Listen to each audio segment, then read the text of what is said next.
आप सुन रहे हैं भाग 3। सचिन अपने दोस्तों के साथ गांव के गणपति बाग में बैठे हुए शहर की तमाम यादें, बातें, खट्टे मीठे किस्से सबसे साझा करता है और उस शाम वाली घटना का जिक्र करता है। सभी दोस्त बड़े गौर से सुनने के बाद उसे छेड़ने लगते हैं। सबसे मिलने के बाद दोपहर तक वो घर आता है। उसे देखकर माँ बोलती है, अरे बेटा, कम से कम खाने पीने का तो ध्यान रखा कर। दोस्त भला कहाँ भागे जा रहे हैं? देख, सूरज सर पर चढ़ाया है। तेरा भाई महेश भी कब का खेत पर निकल गया। अरे माँ, सबसे इतने सालों के बाद मिला तो बातों बातों में समय का पता ही नहीं चला। ला, अब लगा दे खाना, बड़ी भूख लगी है। मुन्नी और बिट्टू कहाँ है? दिखाई नहीं दे रहे। उन लोगों ने खा लिया खाना? सचिन माँ से पूछता है। और कहाँ होंगे? स्कूल के सामने वाले मैदान पर उछल कूद कर रहे होंगे। भूख लगेगी तब दौड़े आएंगे। तू आराम से भोजन कर, फिर कुछ बात करनी है। कहते हुए सचिन की माँ पार्वती हाथ पंखी से उसे हवा करने लगती है। सचिन खाना खाते खाते माँ से बोलता है, क्या बात है माँ? क्या बात करनी है बताओ, मैं खाते खाते सुन रहा हूँ। बेटा, आज सुबह ते मन्नू चाचा आए थे, खुशबू को साथ लेकर तुझसे मिलना चाहते थे। अरे मन्नू चाचा, कैसे है वो? आखिरी बार तभी देखा था जब शहर जा रहा था। और वो नकचड़ी चूहिया तो बड़ी हो गई होगी। मुस्कुराते हुए सचिन माँ की तरफ देखते हुए बोला, ले, ये भी कोई बात हुई? जब तू इतना बड़ा हो गया तो क्या वो अब तक बच्ची रखी रहेगी? कितना लड़ते थे तुम दोनों बचपन में। दिन भर शैतानी करते, तू उसे छेड़ देता था, फिर वो रोती हुई तेरी शिकायत लेकर मेरे पास आती थी। समय भी कितनी जल्दी गुजर जाता है, पंख लगाकर। हाँ माँ, ये तो है, सभी दोस्त भी कितने बदल गए हैं। बचपन की वो मासूमियत, वो लड़कपन की बेखबरी, हर सुख दुख से अनजान, बस अपनी ही मस्ती में पूरे गांव में धूम मचाते फिरते थे। अब देखो, सब कितने गंभीर हो गए। जिंदगी की भाग दौड़ में सब कुछ कितना जल्दी पीछे छूट जाता है ना। आज सबसे मिला तो लगा वाकई में सभी कितने बड़े हो गए हैं। सचिन खाते खाते कुछ सोच में पड़ जाता है। अरे बेटा, यही तो इस जमाने का चमत्कार है। आज गोदी में खेलने वाले कब आपका सहारा बन जाते हैं, कोई नहीं जानता। तेरे भाई महेश को ही ले ले। जब तेरे बापू जिंदा थे तो कितना बेखबर घूमता था, अपनी दुनिया में मस्त। अब जब से वो गए तब से वो एकदम से बड़ा हो गया, सारे घर की जिम्मेदारी अपने कंधों पर उठा ली। बहुत मेहनत और लगन से तुझे इतना पढ़ाया है बेटा। पूरे गांव में कहता फिरता था कि क्या हुआ, मैं पढ़ नहीं पाया तो, पर मेरा भाई एक दिन पढ़ लिख कर बहुत बड़ा आदमी बनने वाला है। आज जब तू पढ़ लिख कर काबिल बन गया तो उसकी चेहरे की उस खुशी को पढ़ सकती हूँ। बहुत नसीबों से मिलता है बेटा ऐसा बड़ा भाई। खुद की इच्छाओं को मारकर सबके लिए जीने वाला ऐसा बेटा भगवान सबको दे। अब तू आ गया है, उसका बोझ भी हल्का हो गया। भगवान की दया से बहू रमा भी इतनी अच्छी मिली है, बेचारी कभी कुछ नहीं बोलती, वरना उस राम सरन की बहू को ही ले लो, सबको खड़े खड़े जवाब पकड़ाती है, पटर पटर मुंह चलता है उसका। पार्वती मुंह बनाते हुए सर का पल्लू ठीक कर सचिन की तरफ देखते हुए बोली, हाँ माँ, भाभी का त्याग और सेवा कभी नहीं भूल सकता। जब मैं यहाँ था तब मुझे अपने बच्चे की तरह रखती थी, कभी भी किसी भी बात के लिए मुझे कुछ नहीं बोली। अब मैं आ गया हूँ, भैया भाभी आप मुन्नी बिट्टू सबकी जिम्मेदारी खुद उठाऊंगा। आप सब लोग बस अपना आशीर्वाद बनाए रखना मुझ पर। खाना खाकर हाथ धोते हुए सचिन माँ और भाभी की तरफ देखते हुए बोलता है। रमा हाथ में खाने की पोटली लिए बाहर जाने को होती है। सचिन देखकर उसे खाने की पोटली ले लेता है। भाभी, आप और माँ आराम से खाना खाओ, आज मैं ले जाऊंगा भैया के लिए खेत पर खाना। खेत पर पहुंचकर सचिन भैया को आवाज लगाता है। महेश बैलों को बांधकर उन्हें चारा डालता है, फिर हाथ मुंह धोकर पेड़ की छांव में सचिन के पास आकर बैठ जाता है। आज तू आया है खाना लेकर? अच्छा किया, अपना खेत देख ले, यही हमारी कर्म भूमि है। ये धरती माँ हमारी अन्नदाता है। तूने खा लिया खाना? पहला कोर उठाते ही महेश सचिन से बोलता है, अरे कब का, आप आराम से खाओ, बहुत मेहनत करते हैं भैया आप। सिर्फ मैं ही नहीं, देश का हर किसान अपना खून पसीना इस मिट्टी में मिलाता है, जो फसल के रूप में धरती माँ कई गुना करके वापस देती है। और मेहनत किस काम में नहीं भाई, जो भी काम करो उसमें अपनी जान झोंक दो, तभी तो बनता है कुंदन तपने के बाद। तूने भी मेरे सपने को सच करने में कितनी मेहनत की है, मैं जानता हूँ। जब भी शहर जाता था तेरे पास तो वहाँ सब देखता महसूस करता था, ना रहने का सही ठिकाना, ना खाने का, फिर भी तूने कभी इतनी सी भी शिकायत नहीं की। भगवान मेरे भाई को खूब बड़ा आदमी बनाए। बेटा, जिंदगी में चाहे कितनी भी सफलता मिले, पर कभी अपनी मिट्टी को मत बिसराना। ये मिट्टी ही हमारी पहचान है। बस अब तो तेरी शादी और कर दूं तो तमाम जिम्मेदारी से मुक्त हो जाऊं। तेरा घर बस जाए, मुझे बहुत खुशी होगी।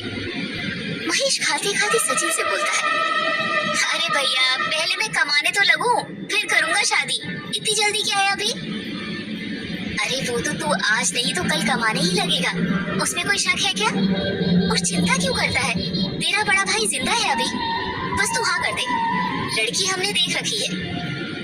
अरे भैया आप भी।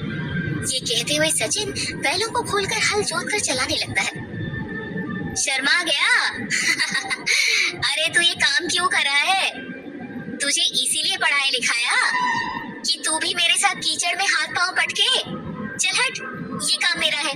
जा हाथ मुंह धो ले और अपना काम कर। अभी तो आया है, पहले अच्छे से घूम फिर ले, हम रात को बात करते हैं। महेश उससे हल छुड़ाकर खुद चलाते हुए कहते हैं। रात को जब उसकी माताजी और भैया उसके पास आते हैं तो सचिन जब तक सो चुका होता है। वो लोग उसे चादर ओढ़ाकर बाद में बात करने का सोचकर वहाँ से चले जाते हैं। अगले दिन सचिन घर पर खटिया पर लेटा हुआ किसी सोच में खोया रहता है। मुन्नी और बिट्टू दौड़ते हुए उसके पास आते हैं। चाचा चाचा, पासी के गांव में एक मेला लगा है, हमें वहाँ घूमना है, झूला झूलना है, चलो ना। वो चुन्नी और पीहू भी गई है अपने पापा के साथ, हमें आपके साथ जाना है, चलो ना चाचा चलो।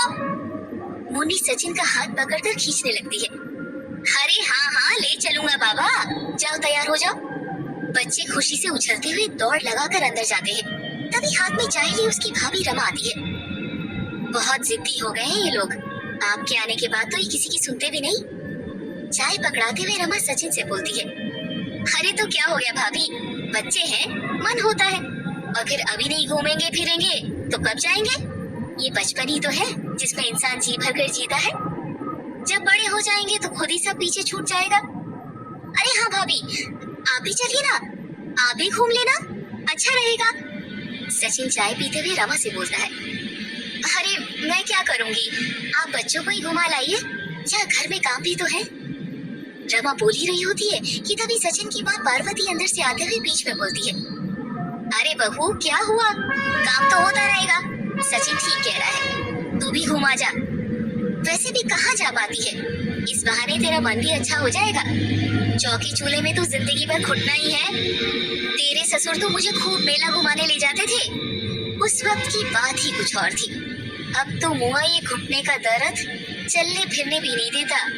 हाँ माँ, आप भी चलो ना, खूब मजा आएगा। मुन्नी रमा की साड़ी का पल्लू खींचते हुए बोली। रमा सबके आगे मना नहीं कर पाती, वो चलने को तैयार हो जाती है। सचिन से बोलती है, ठीक है देवर जी, एक काम करते हैं, आप खुशबू को भी ले चलिए, मुझे भी साथ हो जाएगा और वो भी घुमाएगी। पार्वती को रमा का प्रस्ताव पसंद आता है। हाँ बेटा, रमा ठीक कह रही है, खुशबू बिटिया को भी साथ ले जाओ, उसका है ही कौन जो उसे घुमा लाए। मनोहर भाई साहब तो तेरे भैया जैसे ही हैं, कभी नहीं ले जाते। तू एक काम कर, उनके घर चला जा, मिल भी आना। बेचारे आए थे तब तो मिला ही नहीं था, और रमा को भी साथ ले आना। जा बेटा जा। ठीक है माँ, लेकिन आप घर में अकेली? अरे मुझे कौन खाने बैठा है यहाँ, अभी पड़ोस वाली कुछ औरतें आ रही है, उनके साथ भजन में जाऊंगी यही मंदिर में। तू भी घूम फिर आना तब तक। महेश भी कुछ लोगों के साथ पंचायत के काम से पासी के गांव गया है, शाम तक ही आएगा। पार्वती सफाई देते हुए बोली। ठीक है माँ, मैं मनोहर चाचा के यहाँ से आता हूँ। भाभी तब तक तुम तैयार हो जाओ, मैं बनवारी काका को गाड़ी जोतने का बोलता हूँ। इतना कहकर सचिन घर से बाहर चला जाता है। मनोहर लाल के घर जाकर सचिन उनसे मिलता है। खुशबू से देखकर शर्माकर अंदर भाग जाती है। सचिन मनोहर लाल से यहाँ वहाँ की बातें करने लगता है। बाद में खुशबू को मेले ले जाने का पूछता है। मनोहर लाल सुनकर बहुत खुश होते हैं। वो खुशबू को साथ ले जाने को हामी भर देते हैं। खुशबू अंदर कमरे में सुनकर बहुत खुश होती है। तैयार होकर वो सचिन के साथ हो लेती है। रास्ते में सचिन और खुशबू बातें करने लगते हैं। और नकचड़ी चूहिया, बहुत बड़ी हो गई हो, शर्माने भी लगी हो? बचपन में तो मेरी खूब ढोलक बजाती थी और अब देखो नजरें भी ऊपर नहीं हो रही। ऐसी बात नहीं है, ये हमारे संस्कार है। पराये मर्द से ज्यादा बातें नहीं करनी चाहिए। खुशबू सचिन की चुटकी लेते हुए बोलती है। ओहो, मैं पराया मर्द? हाँ, मैं तो शहर से पहली बार आया हूँ इस गांव में। पूरा गांव ही पराया है मेरे लिए। फिर तुमको तो इस पराये मर्द के साथ मेले नहीं चलना चाहिए। बोलो। सचिन भी जैसे को तैसा वाला जवाब हंसते हुए देता है। तभी घर आ जाता है। तब तक रमा भी तैयार हो चुकी थी। खुशबू को देखकर दोनों बच्चे खिलखिलाने लगते हैं। इतने में बनवारी काका की आवाज आती है। अरे सचिन बेटा, चलो गाड़ी तैयार हो गई, वापस भी आना है, आते वक्त रात हो जाएगी। अरे बनवारी काका, आपकी तबीयत ठीक नहीं, आप क्यों परेशान होते हैं?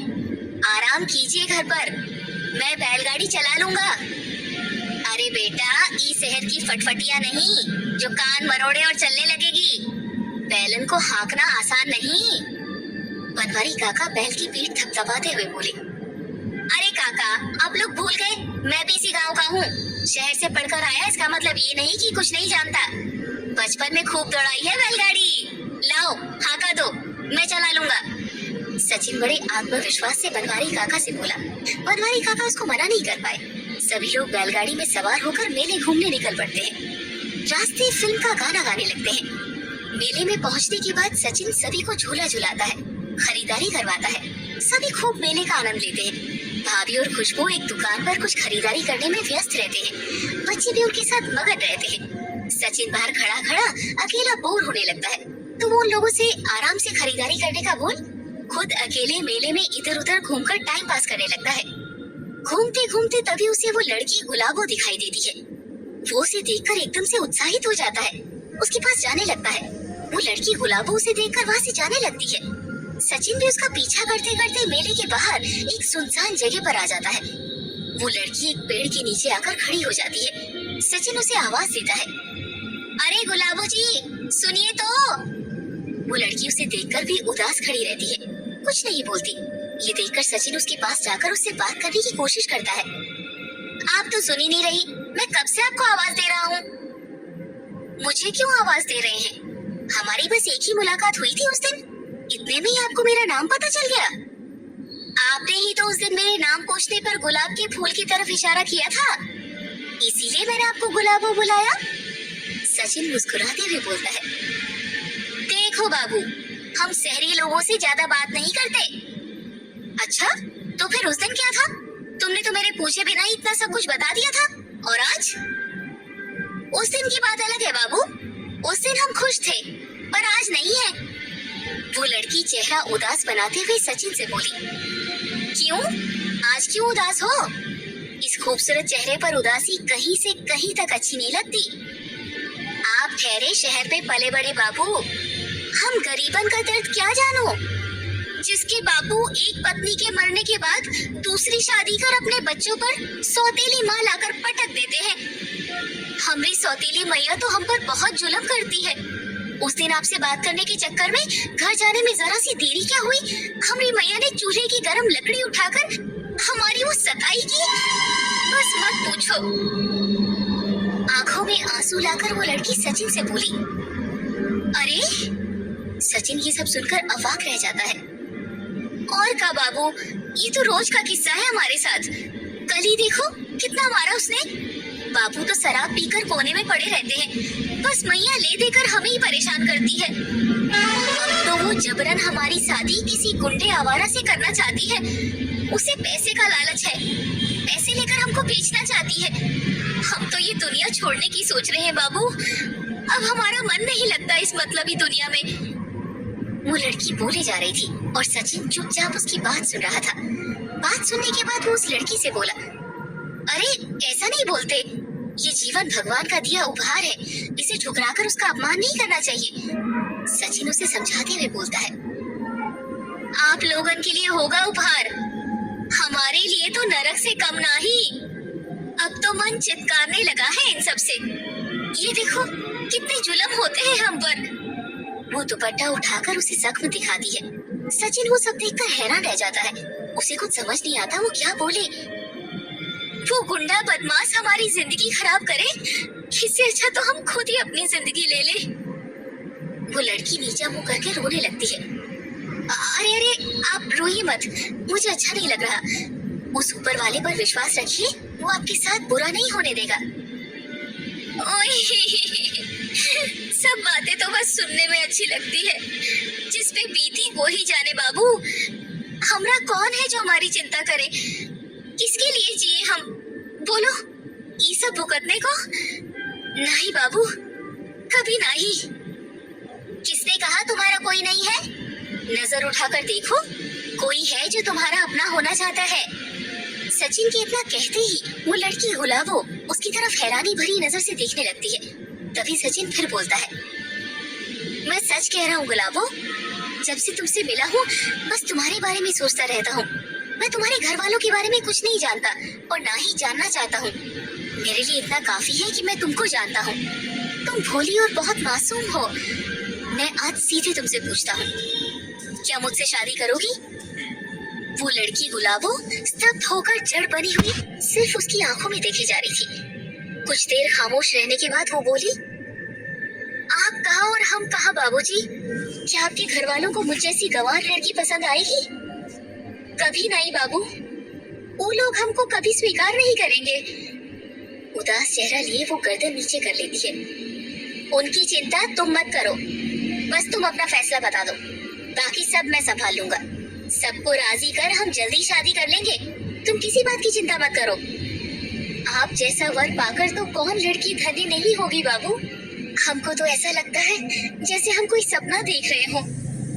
चेहरे पर एक अनजानी खुशी लिए वो लड़की सचिन की तरफ देखते हुए बोली। सचिन भी खुश होकर उसे गले लगा लेता है। तभी उसे पीछे से भाभी की आवाज आती है, इधर सुनसान में क्या कर रहे हो देवर जी? हम लोग कब से आपको ढूंढ रहे हैं। अंधेरा हो गया है, वक्त पर घर पहुंचने के लिए अब चलना पड़ेगा। सचिन पीछे मुड़कर देखता है तो थोड़ी दूर से भाभी खड़ी नजर आती है। वो गुलाबों से वही मिलने का बोलकर पलट कर जाने लगता है। तभी गुलाबों से बोलती है, मिलना जरूर बाबू, कहीं ऐसा ना हो कि तुम देर कर दो। गुलाबो एक अनजाने डर से सहमी हुई सी उससे बोलती है, तुम चिंता मत करो, मैं कल ही यहीं पर तुमसे मिलने आऊंगा। अभी तो ये मेला 2-3 दिन और चलेगा, हम कल फिर यही बात करेंगे। मुझ पर भरोसा रखो, मैं तुम्हारा कुछ भी बिगड़ने नहीं दूंगा। इतना कहते हुए सचिन वहाँ से चला जाता है। सचिन जैसी भाभी और खुशबू के पास पहुँचता है तो वो उसे पूछने लगती है, उस अंधेरे में किससे बातें कर रहे थे देवर जी? कौन था वहाँ? अरे एक दोस्त मिल गया था पुराना, बस उसी से बतिया रहा था। सचिन वापस उसी जगह को देखते हुए सर पर हाथ फेरकर भाभी से बोला। वो लोग बैलगाड़ी में बैठकर वापस गांव की ओर चल देते हैं। रास्ते में बैल अचानक से पांव पटकते हुए वहीं रुक जाते हैं। काफी कोशिश करने के बाद भी आगे नहीं बढ़ते। सचिन परेशान हो जाता है। पीछे आ रही दूसरी बैलगाड़ियां भी आगे नहीं बढ़ती, उनके बैल भी वहीं खड़े हो जाते हैं। ये सब क्या है? किसी को कुछ समझ नहीं आता। तभी एक उम्रदराज बाबा वहाँ से कुछ लोगों के साथ गुजरते हैं। उनको इस तरह रास्ते में अटका हुआ देखकर उनसे कारण पूछते हैं। उन लोगों के बताने पर वो आसपास गौर से देखते हुए बोलते हैं, अरे बेटवा, लगता है आसपास जरूर कोई काली शक्ति है, तभी ये बैल आगे नहीं बढ़ रहे। बैल या तो कोई जंगली जानवर का खतरा भांपकर या फिर किसी काली बुरी शक्ति के आसपास होने से ऐसा करते हैं। आप सभी गाड़ी वाले लोग उस पीछे के रास्ते से चले जाओ। ये जगह है ही ऐसी, आए दिन कुछ ना कुछ होता रहता है। उनकी बात सुनकर वहाँ मौजूद सभी लोग खुसर पुसर करने लगते हैं। सभी को उन बाबा की बात पर यकीन हो जाता है, पर सचिन इन सब पर यकीन नहीं करता। लेकिन भाभी और बच्चों के जोर देने पर वो पीछे वाले रास्ते से जाने को तैयार हो जाता है।